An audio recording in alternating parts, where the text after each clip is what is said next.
So here are some of the iOS 15 settings that you should turn off. Starting off with the first one, go to settings and then Safari, turn off preload top hit. What precisely does this do is preload top hit automatically loads the data on the first page of a search. So you search for something and the number one article there is just going to automatically load. It can drain battery life, use some data, and you might not even end up reading that article. If you are having any kind of issues in iOS 15 beta versions, turn off iCloud Relay.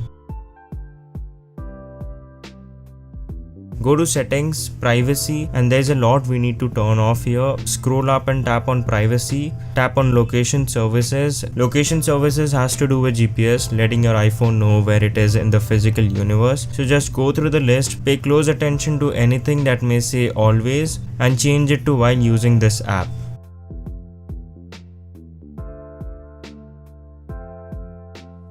There is this precise location feature which allows the app to use your specific locations. The more targeted it gets, the more battery it's going to use. So I recommend turning that switch off.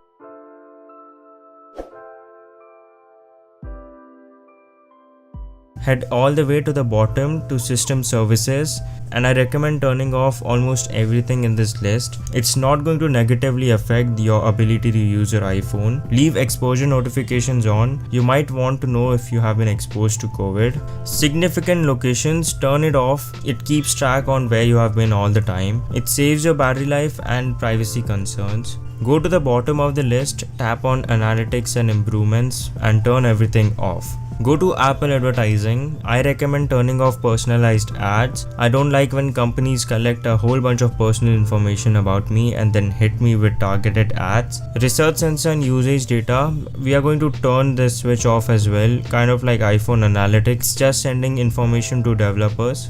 The last setting to turn off is background app refresh for apps that don't need it. Go to background app refresh and turn it off for the apps that don't need it. So these were some of the iOS 15 settings that you should turn off.